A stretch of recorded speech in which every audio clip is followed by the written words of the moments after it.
नमस्कार साथियों, मैं पुरुषोत्तम Bhargava DM Gyandhara YouTube channel पर आप सभी साथियों का हार्दिक स्वागत अभिनंदन है।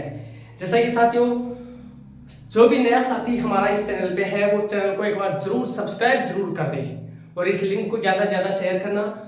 आज मैं आपको एक अच्छा टॉपिक बताने वाला हूँ जो अभी वर्तमान में जितनी परीक्षा हुई है बार बार उनमें परीक्षा में प्रश्न पूछा गया है। आज भी लाइब्रेरियन के एग्जाम में वो प्रश्न पूछा गया है, तो मैंने सोचा कि इसका एक अच्छा मैटर विद्यार्थियों को दिया जाए, जिससे कि आगामी समय में जितनी भी परीक्षा होंगी सब में एक क्वेश्चन आएगा। लगातार इसका प्रश्न पूछा जा रहा है। राजस्थान लोक सेवा आयोग के बारे में बार बार प्रश्न पूछा जा रहा है, तो निश्चित रूप से एक अच्छे कंटेंट के साथ मैं आपको आरपीएससी के बारे में बताने वाला हूं साथियों। तो सबसे पहले आप लिंक को जरूर शेयर कर देना और जो नया साथी हो चैनल को जरूर सब्सक्राइब कर लेना। डीएम ज्ञानधारा यूट्यूब चैनल को देखिए। चलिए अपन बात करते हैं राजस्थान लोक सेवा आयोग। लोक सेवा आयोग देखिए, राजस्थान लोक सेवा आयोग, इसकी बात करते हैं साथियों। इसमें देखिए सबसे महत्वपूर्ण बातें कौन कौन सी करेंगे। अपने आप में एक ये संवैधानिक आयोग है। कैसा आयोग है? संवैधानिक आयोग है। संवैधानिक आयोग है। लोक सेवा आयोग क्या है? संवैधानिक आयोग। क्यों है? क्योंकि इसके संविधान के भाग 14 में इसका उल्लेख किया गया है। संविधान का भाग कौन सा होगा? 14 का भाग 14 में इसका उल्लेख किया गया है। साथ में अनुच्छेदों की बात करें तो साथियों, अनुच्छेदों की बात करते हैं हम तो अनुच्छेद आएंगे 315 से और 323 के बीच में राज्य लोक सेवा आयोग का उल्लेख किया गया है, अर्थात हमारा राजस्थान लोक सेवा आयोग भी इन अनुच्छेदों में आ जाएगा। यह एक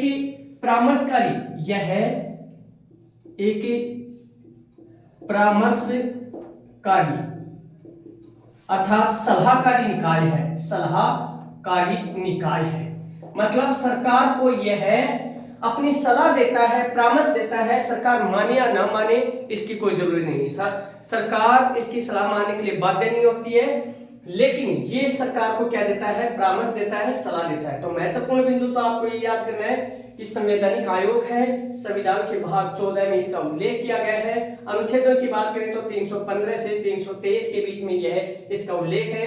एक परामर्शकारी या सलाहकारी निकाय या आयोग है।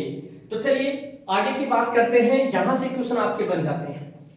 सबसे महत्वपूर्ण बात अब मैं आपको करना हूं, स्वतंत्र भारत से पहले देखिए, भारत जब आजाद हुआ उससे पहले हमारे राजस्थान की कुछ ऐसी रियासतें थी जहां पर उन्होंने लोक सेवा आयोग का गठन कर रखा था, और ये क्वेश्चन पूछा गया एग्जाम में, याद कर लेना, देखना। सबसे पहले मैं आपको बता रहा हूं कि 1939 ईस्वी में जोधपुर रियासत ने लोक सेवा आयोग का गठन किया था। जोधपुर रियासत ने लोक सेवा आयोग का गठन किया। लोक सेवा आयोग का गठन किया, ठीक है, 1939 में। फिर साथियों 1940 ईस्वी में जयपुर रियासत ने अपना लोक सेवा आयोग गठित किया। 1940 ईस्वी में जयपुर लोक सेवा आयोग जयपुर रियासत ने गठित किया। फिर 1946 में बीकानेर रियासत ने लोक सेवा आयोग का गठन किया। तो ये 3 रियासतें ऐसी थी जिन्होंने स्वतंत्रता से पहले अपने लोक सेवा आयोग खुद के गठित कर रखे थे। ये प्रश्न पूछा हुआ है, वापस पूछा जाएगा, तो आपको कंप्लीटली इसको ऐसे कैसे याद करना है। जोधपुर ने 1939 में किया था, जयपुर ने 1940 में, 1946 में बीकानेर रियासत ने अपने लोक सेवा आयोग का गठन किया था। चलिए आगे की बात करते हैं। एक क्वेश्चन कि किस अनुच्छेदों में कहां पर लोक सेवा आयोग का उल्लेख मिलता है, तो मैं आपको अनुच्छेद बता देता हूं जो संस्कृत डिपार्टमेंट पिछली बार 2022 में हुई थी, उसमें एक क्वेश्चन पूछा गया। देखिए अनुच्छेद 16, अनुच्छेद 234, अनुच्छेद 315 से 323 के मध्य आरपीएससी का उल्लेख किया गया है लोक सेवा आयोग का। ये अनुच्छेद और याद करने हैं आपको। 16 में भी आरपीएससी का उल्लेख है, अनुच्छेद 234 में भी है, और 315 से 323 के बीच में तो है ही है। तो ये 2 आर्टिकल और याद करने हैं। 16 और 234 में भी आरपीएससी का उल्लेख किया गया है। ये क्वेश्चन संस्कृत डिपार्टमेंट 2022 वाली एग्जाम में पूछा गया कि कौन से अनुच्छेद में आरपीसी का उल्लेख है, ये आर्टिकल दे रखा था उसमें। चलिए आगे अपन बात करते हैं साथियों। अब राजस्थान लोक सेवा आयोग की बात करते हैं कि कब क्या होता है, इसका गठन किस तरीके से। चलिए 16 अगस्त 1949 को 16 अगस्त 1949 को हमारे राजस्थान के राज प्रमुख, उस समय राज प्रमुख मानसिंह सेकंड ने एक अध्यादेश जारी किया। क्या जारी किया? अध्यादेश जारी किया साथियों। आरपीसी से लेकर आरपीएससी से संबंधित एक क्या जारी करता है? अध्यादेश जारी करता है। क्या जारी करता है? अध्यादेश। ये अध्यादेश आरपीसी से संबंधित अध्यादेश 20 अगस्त और 1949 को मतलब इसको लागू किया जाता है, अर्थात यह अध्यादेश प्रभावी कब होता है? 1949 में। तारीख कौन सी? 20 अगस्त याद है। अध्यादेश जारी किया गया। आजकल एक क्वेश्चन बड़ा गजब के आ रहे हैं। 16 अगस्त 1949 को मानसिंह सेकंड ने आरपीसी से लेकर अध्यादेश जारी किया। 20 अगस्त 1949 को यह अध्यादेश प्रभावी हुआ। उसके बाद इसी अध्यादेश की अनुपालना में 22 दिसंबर 1949 को राजस्थान लोक सेवा आयोग ने विधिवत रूप से कार्य करना प्रारंभ कर दिया था। कार्य करना प्रारंभ किया। कब किया भाई? कार्य करना प्रारंभ अर्थात 22 दिसंबर को आरपीसी की क्या होती है? स्थापना होती है। और ये स्थापना कहां पर की जाती है? जयपुर में की जाती है। जयपुर में इसका मुख्यालय रखा जाता है। याद रखिए 3 तारीख बता रहा हूं। 16 अगस्त 1949 को मानसिंह सेकंड ने अध्यादेश जारी किया। उसके बाद में 20 अगस्त 1949 को यह अध्यादेश प्रभावी होता है और इस अध्यादेश की अनुपालना में 22 दिसंबर 1949 को आरपीएस ने कार्य करना प्रारंभ कर दिया, अर्थात कार्य इसकी स्थापना कर दी जाती है राजस्थान लोक सेवा आयोग की। इसलिए 22 दिसंबर को ध्यान से देखिए, 22 दिसंबर को प्रति वर्ष आरपीएससी दिवस मनाया जाता है। आरपीएससी दिवस मनाया जाता है। मैंने आपको एक बहुत गजब का क्वेश्चन बता दिया है। आरपीएससी राजस्थान लोक सेवा आयोग दिवस कब मनाया जाता है? ये मनाया जाता है 22 दिसंबर को प्रति वर्ष मनाया जाता है। ये बातें हमने यहां तक कर ली है साथियों कि किसका गठन हुआ। साथ में मुख्यालय कहां रखा गया था? जयपुर। फिर एक कमेटी बनती है पी सत्यनारायण समिति। देखिए यहां पर मैं आपको बता दूं कि एक कमेटी बनती है, कौन सी? पी सत्यनारायण समिति। पी सत्यनारायण समिति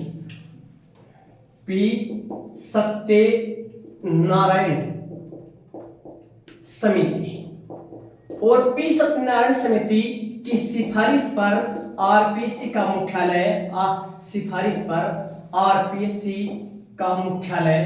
मुख्यालय जयपुर से कहां ले जाया गया? आरपीएससी का मुख्यालय जयपुर से अजमेर स्थापित कर दिया। स्थानांतरित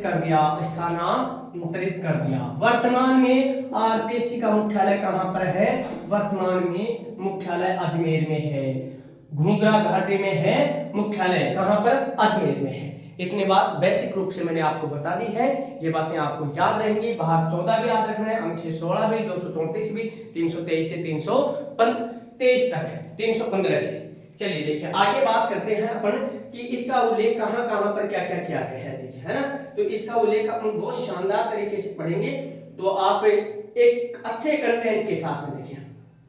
सुनिए, देखिए अब आपको इसका अनुच्छेद बता रहा हूं मैं आपको 315, क्योंकि आरपीएससी से संबंधित अनुच्छेद पूछे जा रहे हैं। 315(1) देखिए, सुनिए यहां पर लोक सेवा आयोग का गठन। लोक सेवा आयोग का गठन और कौन सा? राज्य लोक सेवा आयोग का गठन राज्यपाल करता है। कैसे करता है? राज्यपाल करता है। किसके? राज्य विधानमंडल विधि बनाता है और विधि बनाने के बाद में राज्यपाल इसका क्या करेगा? गठन करेगा। राज्य विधानमंडल विधानमंडल विधि बनाएगा, विधि बनाता है और फिर उसके बाद उस विधि के अनुकूल, इस विधि के अनुकूल, देखिए ध्यान से रखिए कि राज्य विधानमंडल द्वारा पारित विधि के अनुकूल, विधि के अनुसार राज्यपाल राज्य लोक सेवा आयोग का गठन करता है। याद रखना। देखिए फिर इसी में एक अनुच्छेद में आपको और बता दूं, देखिए यहां पर अनुच्छेद 315 का 2, इसमें है संयुक्त लोक सेवा आयोग, संयुक्त लोक सेवा आयोग, संयुक्त लोक सेवा आयोग, संयुक्त लोक सेवा आयोग। इसका मतलब क्या है? देखिए यदि कोई दो राज्य मिलकर एक ही लोक सेवा आयोग का गठन करना चाहिए तो वो कौन सा हो जाएगा? संयुक्त लोक सेवा आयोग गठित हो जाएगा। यदि दो से ज्यादा राज्य मिलकर एक लोक सेवा आयोग का गठन करना चाहें तो उसे कहेंगे संयुक्त लोक सेवा आयोग, और इस संयुक्त लोक सेवा आयोग का गठन किया जाएगा राष्ट्रपति के द्वारा।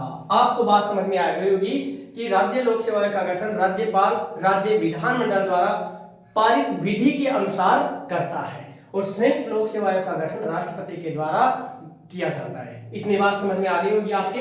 बहुत अच्छा कंटेंट था ये, इसको आपको समझना है क्योंकि बार बार यहां से क्वेश्चन पूछे जा रहे हैं। अब देखिए हम अनुच्छेद 316 वाला पढ़ेंगे, बड़ा अच्छा अनुच्छेद है। इसमें देखिए अच्छा अनुच्छेद है। अब देखिए इसमें अनुच्छेद 316, इसमें देखिए 316 इसमें है कि लोक सेवा आयोग के अध्यक्ष तथा सदस्यों की, मतलब राज्य लोक सेवा आयोग के अध्यक्ष तथा सदस्यों की नियुक्ति, ठीक है, वह उनकी पदावधि। बड़ा गजब का फैक्ट बताऊंगा, देखो यहां से क्वेश्चन बनेगा आपकी बार यहां से 316 से। एक तो क्या है, सीधा सा क्वेश्चन आ जाएगा नियुक्ति और पदावधि, मतलब कार्यकाल का प्रावधान कौन से अनुच्छेद में? 316 में दे रखा है। अब यहां पे देखिए अनुच्छेद 316 का सब क्लोज 1 है, इसमें दे रखा है नियुक्ति से संबंधित प्रावधान, है ना, नियुक्ति से संबंधित प्रावधान। तो साथियों नियुक्ति से संबंधित प्रावधान है तो यहां पर एक बात आपको समझनी होगी। क्या समझनी होगी? कि राज्य लोक सेवा आयोग है, इसका मतलब आरपीसी के अध्यक्ष तथा सदस्यों की नियुक्ति राज्यपाल करता है। कौन करेगा?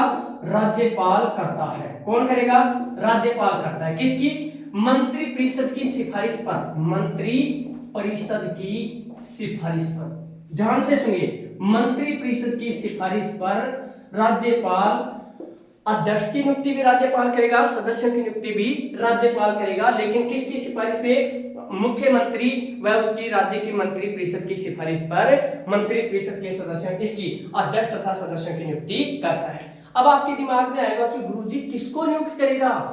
कोई योग्यता का प्रावधान है क्या? बिल्कुल साथियों, देखिए इसमें अपन बहुत शानदार तरीके से इसी कंटेंट को देखेंगे कि किस तरीके से क्या दे रखा है। देखिए अब इसमें देखिए किसको तो अध्यक्ष बनाएगा, किसको सदस्य बनाएगा। देखिए अब सुनिए, देखिए अध्यक्ष की योग्यता का कोई भी प्रावधान, अध्यक्ष की योग्यता का कोई भी प्रावधान संविधान में नहीं है, संविधान में नहीं दे रखा है, संविधान में नहीं है। देखिए याद रखिए, अध्यक्ष की योग्यता का कोई भी प्रावधान संविधान में नहीं दे रखा है। साथ ही देखिए सदस्यों की योग्यता, इसमें बड़ा गजब का एक कंसेप्ट है, सदस्यों की योग्यता। इसमें आपको समझना होगा क्या होगा कि सदस्यों की योग्यता के बारे में, कि जो टोटल जो सदस्य होंगे, टोटल जितने भी सदस्य हैं उसमें से आधे सदस्य ऐसे होने चाहिए, आधे सदस्य मतलब 50% सदस्य सरकार के प्रशासनिक सेवा का अनुभव, प्रशासनिक सेवा का अनुभव, और वो भी कितने वर्ष का? 10 वर्ष का होना चाहिए। मतलब 50% सदस्य ऐसे होने चाहिए जिनको प्रशासनिक सेवा का कितने वर्ष का अनुभव हो? 10 वर्ष का अनुभव होना चाहिए। और आधे सदस्य मतलब आधे 50% आधे सदस्यों की कोई भी योग्यता का प्रावधान नहीं है, कोई भी प्रावधान नहीं। आधे सदस्य तो 10 वर्ष का प्रशासनिक सेवा का अनुभव रखते हैं और आधे सदस्यों की कोई योग्यता का प्रावधान नहीं है साथियों। और साथ में और भी याद रखना है कि अध्यक्ष की योग्यता का कोई भी प्रावधान संविधान में नहीं दे रखा है। तो आधे तो 50% सदस्य होंगे वो तो प्रशासनिक सेवा का अनुभव रखते हो और वो भी कितने वर्ष का, 10 वर्ष का रखते हो। और आधे सदस्यों के बारे में संविधान मौन है, शिक्षा से, कला से, क्षेत्र से, हालांकि ये कोई प्रावधान दे नहीं रखा है, तो आधे सदस्यों के बारे में क्या है, मौन है। अब सुनिए, देखिए कि यदि अध्यक्ष या तो त्याग पत्र दे दे या फिर उसे हटा दिया जाए, मृत्यु हो जाए या किसी कारण से अनुपस्थित रहे, तो देखिए इसी का अनुच्छेद 316 का 1 का क कार्यवाहक अध्यक्ष। वाह भाई, अच्छा क्वेश्चन छपेगा, क्योंकि राजस्थान लोक सेवा आयोग में अभी वर्तमान में कैलाश चंद्र मीणा कार्यवाहक अध्यक्ष है। कौन बनाएगा, देखिए यदि अध्यक्ष की मृत्यु हो जाए, त्याग पत्र दे दे या फिर उसे हटा दिया जाए, बर्खास्त कर दिया जाए, निलंबित हो जाए, तो उसकी अनुपस्थिति में उसके कर्तव्यों का निर्वहन करने के लिए फिर कार्यवाहक अध्यक्ष बनाया जाएगा। और कार्यवाहक अध्यक्ष 15वां संविधान संशोधन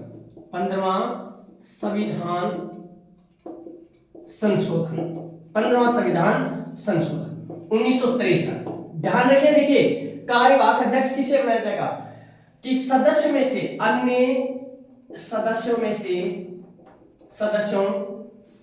से राज्यपाल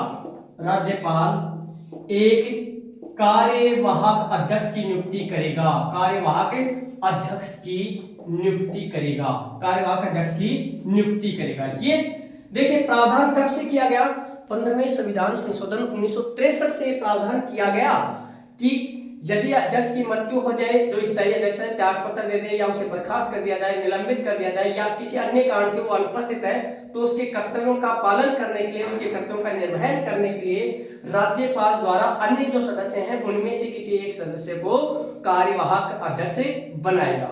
अभी राजस्थान लोक सेवा आयोग है, उसके जो स्थायी अध्यक्ष थे संजय सोत्रे, वो रिटायरमेंट हो चुके हैं। अभी कैलाश चंद्र मीणा को कार्यवाहक अध्यक्ष बना रखा है। कौन से अनुच्छेद के तहत, 316 के 1 क के तहत, राज्यपाल। और ये प्रावधान कब से किया गया कि भाई राज्यपाल करेगा, अन्य सदस्यों में से करेगा, 15वें संविधान संशोधन 1963 के तहत। अब देखिए इसी में आपके पदावधि दे रखी है। क्या दे रखी है भाई, पदावधि।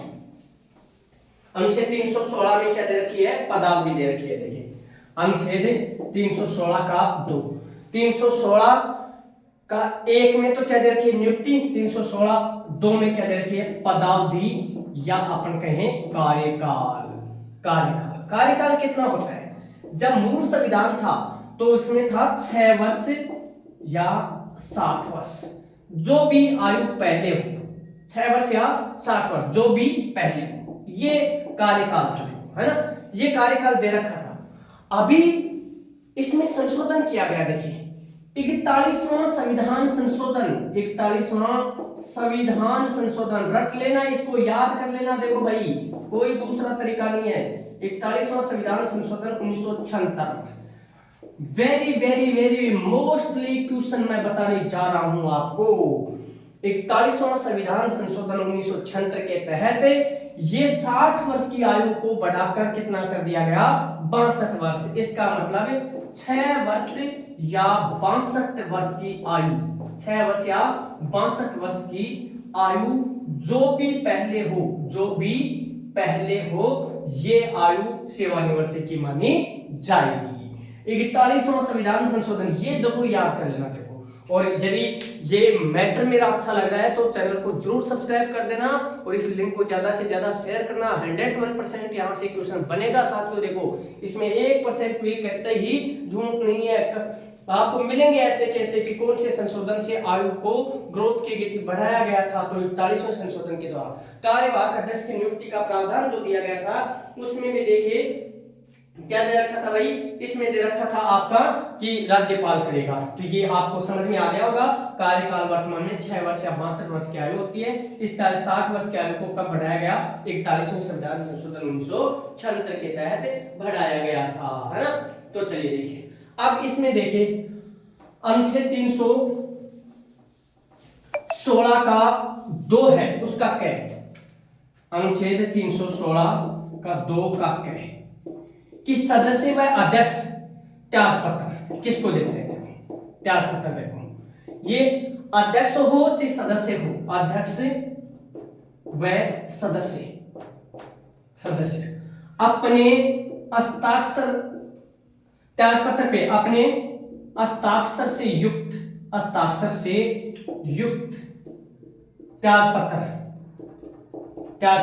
राज्यपाल को देते हैं। किसको देते हैं भाई, राज्यपाल को देते हैं। आरपीसी के अध्यक्ष हो चाहे सदस्य यदि त्याग पत्र देना चाहे तो किसको देंगे, 316 का सर्कुलर 2 का क्या है, और ये त्याग पत्र अध्यक्ष और सदस्य किसको त्याग पत्र देते हैं, राज्यपाल को ये अपना त्याग पत्र देते हैं। आपको ये बात याद रखना, देखो कि इस तरीके से कि किसको त्याग पत्र देते हैं, है ना। और संयुक्त लोक सेवा आयोग के, देखिए इसी में दे रखा है संयुक्त लोक सेवा आयोग के, संयुक्त लोक सेवा आयोग के अध्यक्ष तथा सदस्य ये किसको त्याग पत्र देते हैं, ये देते हैं राष्ट्रपति को। ये किसको त्याग पत्र देते हैं, राष्ट्रपति को अपना त्याग पत्र देते हैं। तो ये आपको याद हो गया होगा मेरे हिसाब से, बिल्कुल, है ना। तो पूरा का पूरा। अब चलिए देखिए अगला अनुच्छेद 1 में 316 का सब क्लोज 3 बताने जा रहा हूं। बड़े अच्छा कंटेंट था ये, बहुत शानदार। 316 का सब क्लोज 3, इसमें देखो सेवानिवृत्ति के बाद